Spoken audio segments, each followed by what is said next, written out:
अब तक हमने इंसोलेशन, टेम्परेचर और हीट बजट पढ़ा। आज हम पढ़ेंगे वायुदाब की पेटियाँ अर्थात प्रेशर बेड्स। यदि पृथ्वी स्थिर होती का मतलब कि पृथ्वी अगर घूर्णन गति नहीं कर रही होती तो विषुवत रेखा के निकट निम्न वायुदाब व ध्रुवों के निकट उच्च वायुदाब की पेटियाँ मिलती। यानी पृथ्वी अपनी अगर सतह पर जो धुरी है उस पर स्थिर रहती है और घूर्णन गति नहीं करती तो पृथ्वी पर ध्रुवों के निकट तो क्या होता है, उच्च वायुदाब पाया जाता और भूमध्य रेखा के निकट न्यून वायुदाब पाया जाता। क्योंकि भूमध्य रेखा पर जो सूर्य तप होता है उसकी मात्रा सर्वाधिक होती है तो वहाँ पर न्यून वायुदाब पेटी पाई जाती और ध्रुवों के पास में टेम्परेचर न्यूनतम होता है, इसलिए वहाँ पर उच्च वायुदाब की पेटियाँ पाई जाती। परंतु पृथ्वी की घूर्णन के कारण उपरोक्त दोनों पेटियों के अलावा दोनों ही गोलार्धों में वायुदाब की ओर दो दो पेटियां पाई जाती हैं। इस प्रकार वायुदाब की कुल 7 पेटियां ग्लोब पर देखने को मिलती है जिन्हें कि प्रेशर बेल्ट्स के नाम से जाना जाता है।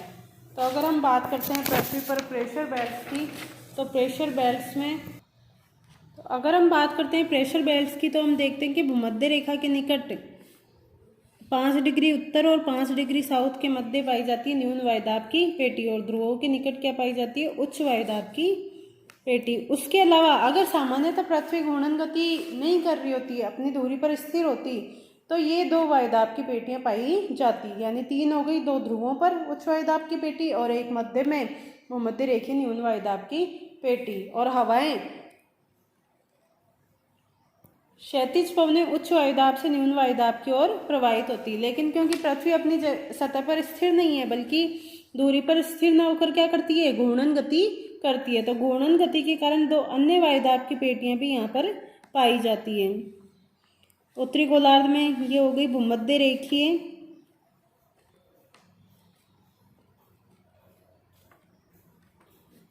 न्यून वायुदाब पेटी,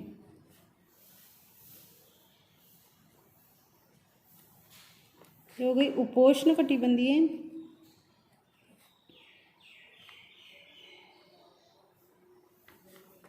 उच्च वायुदाब की पेटी, हाई प्रेशर बेल्ट। यहाँ पर देखा जाए तो उपध्रुवीय सब पोलर लो प्रेशर बेल्ट, यहाँ पर पोलर हाई प्रेशर बेल्ट। यहाँ पर बात की जाए तो फिर से दक्षिणी गोलार्ध की उपोष्ण कटिबंधीय यानी ट्रॉपिकल सब ट्रॉपिकल हाई प्रेशर बेल्ट, यहाँ पर सब पोलर लो प्रेशर बेल्ट, यहाँ पर पोलर हाई प्रेशर बेल्ट। तो इस प्रकार से अगर प्रेशर बेल्ट्स की बात की जाए तो टोटल पृथ्वी पर कितनी प्रेशर बेल्ट्स पाई जाती है। जो भूमध्य रेखीय इक्वेटोरियल लो प्रेशर बेल्ट है वो कॉमन होती है दोनों गोलार्धों में। ये इसके अलावा उपोष्ण कटिबंधीय उच्च वायुदाब पेटी, उपध्रुवीय न्यून वायुदाब पेटी और ध्रुवीय उच्च वायुदाब की पेटी। तो 1 2 3 4 5 6 7 तो टोटल कितनी 7 प्रेशर बेल्ट्स पाई जाती है। अब बात करें हम भूमध्य रेखीय न्यून वायुदाब की पेटी तो ये 5 डिग्री उत्तरी अक्षांश से 5 डिग्री दक्षिणी अक्षांश के मध्य पाई जाती है। अगर उपोष्ण कटिबंधीय उच्च वायुदाब पेटी की बात की जाए तो ये सामान्यतः 30 डिग्री से 35 डिग्री नॉर्थ और साउथ के मध्य पाई जाती है।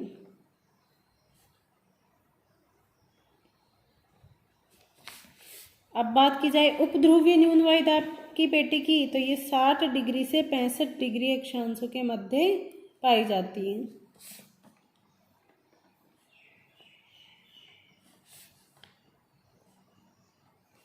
और ध्रुवों के निकट ध्रुवीय उच्च वायुदाब की पेटियां पाई जाती हैं। तो ये देखा जाए कि इन दोनों पेटियों की यानी जो पोलर बेल्ट्स है और इक्वेटोरियल न्यून वायुदाब की जो पेटी है, इन पेटियों की उत्पत्ति का मुख्य कारण क्या है, ताप है। तो इनको बोलते हैं तापजन्य पेटियां,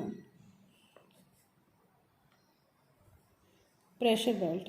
ठीक है, क्योंकि भूमध्य रेखा पर सूर्य तप की मात्रा सर्वाधिक होती है तो टेम्परेचर अत्यधिक होने के कारण यहाँ पर जो प्रेशर होगा, एयर प्रेशर वायुदाब होगा, वो क्या होता है, न्यूनतम पाया जाता है। क्योंकि यहाँ पर टेम्परेचर न्यूनतम होता है इन क्षेत्रों में ध्रुवीय क्षेत्रों में क्योंकि सूर्य तप की मात्रा न्यूनतम होती है, अतः यहाँ पर जो प्रेशर होगा, वायुदाब जो होगा वो सर्वाधिक पाया जाता है। तो ध्रुवीय उच्च वायुदाब की पेटियां और भूमध्य रेखीय न्यून वायुदाब की पेटी की उत्पत्ति का मुख्य कारण सूर्य तप है, इसलिए इन्हें तापजन्य पेटियों के नाम से जाना जाता है। इसके अलावा जो उपोष्ण कटिबंधीय उच्च वायुदाब की पेटी है और उपध्रुवीय न्यून वायुदाब की पेटी है, इसकी उत्पत्ति का प्रमुख कारण पृथ्वी की घूर्णन गति है। पृथ्वी की घूर्णन गति के कारण ही इन पेटियों की उत्पत्ति होती है, इसलिए इन्हें कहा जाता है गतिजन्य पेटियां।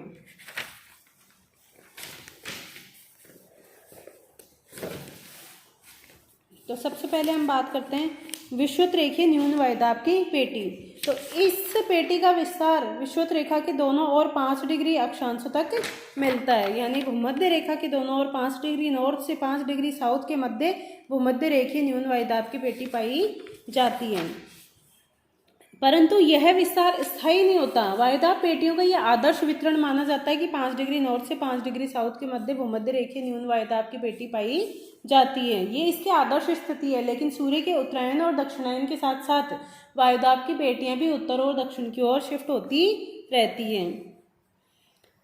सूर्य के उत्तरायण में दक्षिणायन के साथ साथ इस पेटी का खिसकाव भी होता है। विषुवत रेखा पर साल भर सूर्य की किरणें लगभग लंबवत पड़ती है, जिसके कारण यहाँ पर टेम्परेचर जो होता है वो सर्वाधिक होता है। अधिक तापमान के कारण इस क्षेत्र की वायु क्या होती है, गर्म होकर ऊपर उठती है, जिससे यहाँ पर न्यून वायुदाब की पेटी का निर्माण होता है। अर्थात यहाँ पर निम्न भार का संबंध क्या होगा, हाई टेम्परेचर से होता है। इस न्यून वायुदाब पेटी का प्रत्यक्ष संबंध तापमान से है, अतः इसे तापजन्य न्यून वायुदाब की पेटी कहा जाता है। एक मुख्य विशेषता यह है कि ये जो पेटी है, कौन सी, भूमध्य रेखीय न्यून वायुदाब की पेटी है, यहाँ पर क्षैतिज पवनें नहीं चलती। क्षैतिज पवनें क्यों नहीं चलती, कि जैसे ही पवनें यहाँ पर पहुँचती है वैसे ही क्या होता है, यहाँ पर टेम्परेचर सर्वाधिक होता है। तो टेम्परेचर सर्वाधिक होने के कारण जैसे ही हवाएं इधर की ओर आएगी तो क्या होगी, धरातल के संपर्क में आके गर्म होगी, गर्म होकर ऊपर की ओर उठना प्रारंभ कर देगी। इसलिए यहाँ पर क्षैतिज पवनें नहीं चलती, बल्कि कौन सी पवनें चलती है, ऊर्ध्वाधर पवनें चलती है, जिसको वायु तरंग के नाम से जाना जाता है। क्योंकि इस क्षेत्र में धरातलीय क्षैतिज पवन नहीं चलती, क्योंकि इस कटिबंध में आने वाली पवन इसकी सीमाओं के समीप ही पहुंचते गर्म हो जाती है और गर्म होने के कारण ऊपर की ओर उठने लगती है, जिससे यहाँ पर ऊर्ध्वाधर वायु धाराएं पाई जाती है। वायुमंडलीय दशाओं के अत्यधिक शांत रहने के कारण इस कटिबंध को डोल्ड्रम या शांत कटिबंध भी कहा जाता है। अर्थात भूमध्य रेखीय न्यून वायुदाब की पेटी वाले स्थान पर क्षैतिज पवनें नहीं चलती, बल्कि यहाँ पर ऊर्ध्वाधर वायु तरंगे पाई जाती है। इसलिए यहाँ पर मौसमी दशाएं वायुमंडलीय दशा के अत्यधिक शांत रहने के कारण इस कटिबंध को शांत कटिबंध या डोल्ड्रम पेटी के नाम से भी जाना जाता है। जुलाई महीने में इस पेटी का विस्तार उत्तरी अफ्रीका में वह भारतीय उपमहाद्वीप पे 30 डिग्री उत्तरी अक्षांश तक हो जाता है। ये हमने देखा था कि जैसे ही सूर्य का उत्तरायण होगा, क्योंकि 21 जून को सूर्य कर्क रेखा पर लंबवत होता है, तो जिसके कारण क्या होगा, ये जो भूमध्य रेखीय न्यून वायुदाब की पेटी ITC-Z वाला जो क्षेत्र है, इसका खिसकाव भी उत्तरी गोलार्ध में हो जाता है और यह लगभग 30 डिग्री उत्तरी अक्षांश यानी हिमालय के पर्वतपदीय क्षेत्रों तक पहुंच जाता है। जनवरी में, क्योंकि 22 दिसंबर को सूर्य मकर रेखा पर लंबवत होता है, अतः जनवरी के आसपास यह पेटी हिंद महासागर में 10 डिग्री दक्षिणी अक्षांश से और महाद्वीपों पर इस पेटी का खिसकाव लगभग 20 डिग्री दक्षिणी अक्षांश पर हो जाता है। अर्थात सूर्य के उत्तरायण और दक्षिणायन के साथ साथ इस पेटी का भी खिसकाव उत्तर व दक्षिणी गोलार्ध में हो जाता है। अब दूसरी पेटी की अपन बात करते हैं, तो वह है उपोष्ण कटिबंधीय उच्च वायुदाब की पेटी, सब ट्रॉपिकल हाई प्रेशर बेल्ट। दोनों गोलार्ध में 25 डिग्री से 35 डिग्री अक्षांशों के मध्य उपोष्ण कटिबंधीय उच्च वायुदाब की पेटी पाई जाती है। अगर बात की जाए तो दोनों गोलार्ध में, यह उत्तरी गोलार्ध में 25 से 35, सामान्यतः 30 से 25 मान लो, या 30 से 35 डिग्री उत्तरी अक्षांश के मध्य, 30 से 35 डिग्री दक्षिणी अक्षांश के मध्य उपोष्ण कटिबंधीय उच्च वायुदाब की पेटी पाई जाती है। इस पेटी की महत्वपूर्ण विशेषता यह है कि भूतल पर यहाँ कई उच्च दाब केंद्र व कोशों की स्थापना हो जाती है। इसका मतलब यह है कि ये जो उपोष्ण कटिबंधीय हाई प्रेशर बेल्ट है, ये क्या होती है, लगातार नहीं होती, कंटिन्यूअस नहीं होती, बल्कि यह कोशों के रूप में पाई जाती है। कई जो क्षेत्र होते हैं वहाँ पर तो क्या होता है, उच्च दाब अपेक्षाकृत अधिक प्रबल होता है, और कई क्षेत्रों पर ये उपोष्णकटिबंधीय उच्च दाब की जो पेटी है वो एकदम क्या होती है, कमजोर होती है।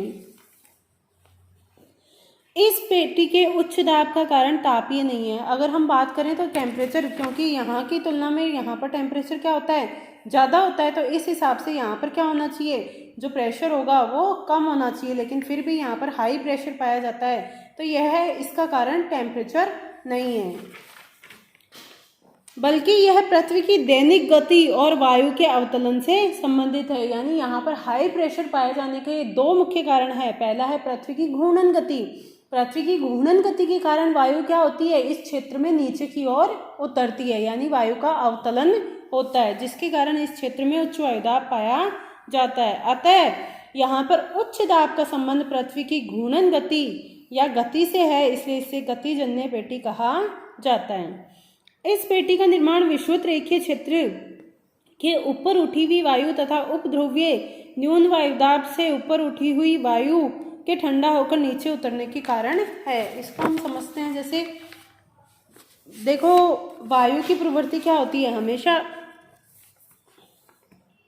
उच्च दाब से न्यून वायुदाब की ओर वायु चलती है। अगर धरातलीय वायु की बात की जाए तो हम देखेंगे कि हाई प्रेशर जो बेल्ट है यहाँ से भूमध्य रेखा की न्यून वायुदाब पेटी की ओर क्या चलेगी, पवन चलेगी। अगर यहाँ पे बात की जाए तो उपोष्णकटिबंधीय उच्च वायुदाब से सब पोलर उपध्रुवीय न्यून वायुदाब की ओर पवन चलेगी। तो भूमध्य रेखा की न्यून वायुदाब पेटी के पास में क्या होगी, पवनें क्या होगी, ऊपर की ओर उठेगी। ये मान लो ऊपरी वायुमंडल की हम बात कर रहे हैं। तो यहाँ पर जैसे ही हवाएं आएगी हाई प्रेशर बेल्ट से, दक्षिणी गोलार्ध से भी हाई प्रेशर बेल्ट से हवाएं आएगी, और उत्तरी गोलार्ध में भी हाई प्रेशर बेल्ट से भूमध्य रेखीय न्यून वायुदाब पेटी की ओर हवाएं आएगी, और ये हवाएं भूमध्य रेखीय न्यून वायुदाब पेटी पर पहुंचते ही क्या होगा, ऊपर की ओर उठना प्रारंभ कर देगी। जैसे ही ये ऊपर की ओर उठेगी कहाँ तक जाएगी, इनको बोलते हैं क्या, संवहनिक धाराएं। ये क्षोभमंडल के निचली सीमा पर, यानी इनकी अंतिम सीमा क्या होगी, ट्रोपोपॉज इनकी अंतिम सीमा होगी। वहां तक जाने के बाद ये वापस क्षैतिज रूप से चलने लगेगी। क्षैतिज रूप से चलने लगेगी तो यहाँ से उठने वाली पवनें वापस किधर की तरफ, ऊपरी वायुमंडल में अगर हम बात करते हैं तो उपोष्णकटिबंधीय उच्च वायुदाब की ओर चलने लगेगी। तो उच्च वायुदाब की ओर जब चलेगी तो क्या होगा, जो कोरियोलिसिस बल है, कोरियोलिसिस बल के कारण हवाओं में सीधी तो चलेगी नहीं, क्या हो जाएगा, विक्षेपण हो जाएगा। विक्षेपण होने के कारण जो 25 डिग्री 30 डिग्री के आसपास जैसे ही ये हवाएं पहुंचेगी, एक तो इनका क्या होगा, टेम्परेचर कम हो जाएगा।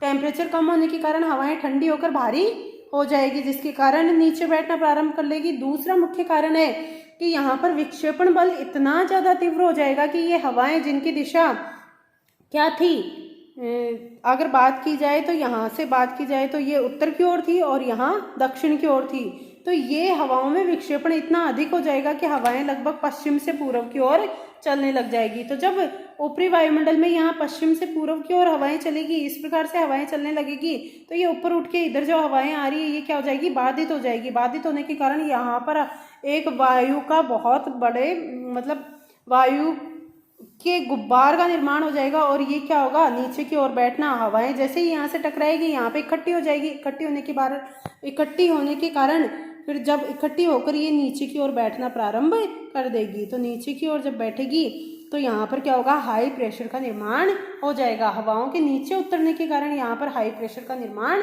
हो जाएगा। नीचे क्यों उतरी, क्योंकि कोरियोलिसिस बल के कारण हवाओं का विक्षेपण इतना ज़्यादा हो गया कि 30 से 35 डिग्री के आसपास ऊपरी वायुमंडल में हवाएं पश्चिम से पूर्व की ओर चलने लग गई, और यही हवाएं इनमें बाधित, इनकी दिशा को क्या करने लगी, बाधित करने लगी, जिसके कारण हवाएं इकट्ठी होकर क्या होने लगी, इस 30 से 35 डिग्री के आसपास धरातल की तरफ नीचे बैठने लग गई, या नीचे की तरफ हवाओं का अवतलन होने लग गया। तो इस अवतलन के कारण यहाँ पर हाई प्रेशर बेल्ट का निर्माण हुआ, इसलिए उपोष्णकटिबंधीय उच्च वायुदाब पेटी को गतिजन्य भी कहा जाता है।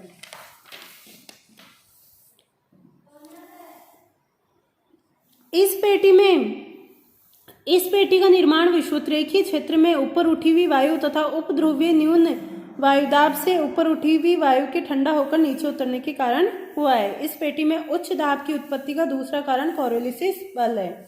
विषुवृत्तीय क्षेत्र से ऊपर उठी हुई हवाएं जब ध्रुवों की ओर प्रवाहित होने लगती है तो ऊपरी भाग में घर्षण के अभाव के कारण कोरियोलिस बल के कारण ये हवाएं उत्तरी व दक्षिणी गोलार्ध में क्रमशः दाईं और बाईं ओर मुड़ने लगती है। कोरियोलिस बल क्या कहता है कि उत्तरी गोलार्ध में हवाएं अपनी दिशा के, जब हवाएं इस प्रकार से दक्षिण से उत्तर की ओर चल रही है तो हवाएं अपनी दिशा के दाहिनी ओर विक्षेपित हो जाएगी। दक्षिणी गोलार्ध की बात करें तो हवाएं अपनी दिशा के बाईं ओर विक्षेपित हो जाएगी।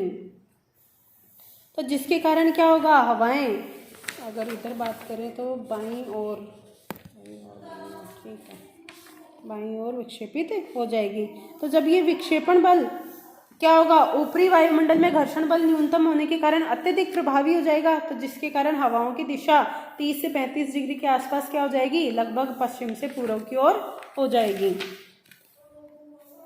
जब वायु 25 डिग्री अक्षांश के आसपास पहुंचती है तो उसकी दिशा में इतना अधिक विक्षेपण उत्पन्न हो जाता है कि उसकी दिशा पश्चिम से पूर्व की ओर हो जाती है, जिसके कारण 25 से 35 डिग्री अक्षांश के ऊपर वायु एकत्रित हो जाती है और इन अक्षांश रेखाओं के बीच धरातल पर वायुदाब में वृद्धि पाई जाती है। इकट्ठी हो जाएगी तो क्या होगी, हवाओं का अवतलन प्रारंभ हो जाएगा।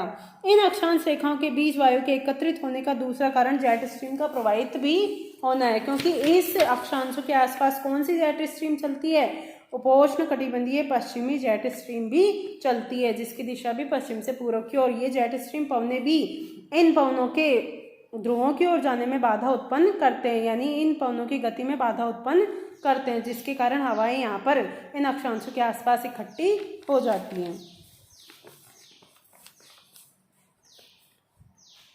इस उच्च दाब की पेटी को अश्व अक्षांश भी कहा जाता है, क्योंकि प्राचीन काल में घोड़ों को ले जाने वाली नौकाओं को शांत वायुमंडलीय दशाओं के कारण इन अक्षांशों में काफी कठिनाई होती थी, जिसके कारण वह अपनी नौकाओं का भार हल्का करने के लिए घोड़ों को समुद्र में फेंक देते थे। अब देखो 30 से 35 डिग्री अक्षांशों के आसपास क्या होता था, अरब के घोड़े फेमस थे। तो अरबी क्षेत्र से भूमध्य सागर, जो भूमध्य सागर वाला क्षेत्र था, वहां से क्या होते थे, घोड़ों का व्यापार यूरोप की ओर किया जाता था। तो यूरोप की ओर जब व्यापार किया जाता था तो इस क्षेत्र में क्या होता था, उपोष्ण कटिबंधीय 30 से 35 डिग्री के आसपास हवाएं नीचे की ओर उतरती थी। जो नीचे की ओर उतरने के कारण क्या होता था, नीचे की ओर उतरती थी, जिसके कारण वायुमंडलीय दशाएं बहुत ही शांत होती थी। शांत होने के कारण हवा, जो नौकाएं हैं वो आगे की ओर नहीं बढ़ पाती थी। इसलिए नौकाओं का भार हल्का करने के लिए जो घोड़े वो अपने साथ लेके जाते थे, उनको क्या करते थे, समुद्र में यानी भूमध्य सागर में ही फेंक देते थे, जिसके कारण इसे हॉर्स एटीट्यूड के नाम से भी जाना जाता है। इस पेटी में ऊपर से नीचे की ओर हवाएं उतरने के कारण दबती है और उनके तापमान में क्रमशः वृद्धि होती है। इस प्रकार प्रति चक्रवातीय परिस्थिति के कारण यहाँ पर स्वच्छ मेघ रहित आकाश पाया जाता है और विश्व के सभी उष्ण मरुस्थल इसी पेटी में स्थित है। इसको हम बाद में विस्तार से पढ़ेंगे कि क्या कारण है कि 30 से 35 डिग्री अक्षांशों के आसपास ही विश्व के लगभग सभी डेजर्ट पाए जाते हैं। तो इसमें ये समझाने का प्रयास कर रहा है कि हवाएं क्या होती है इस पेटी में, ऊपर से नीचे की ओर उतरती है, अर्थात हवाओं का अवतलन होता है।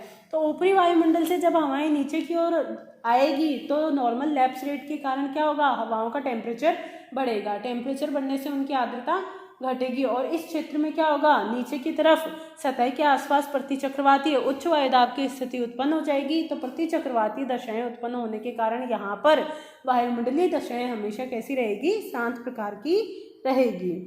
नेक्स्ट पढ़ेंगे उपध्रुवीय निम्न वायुदाब की पेटी और ध्रुवीय उच्च वायुदाब की पेटी। उसके बाद हम पढ़ेंगे विंड्स।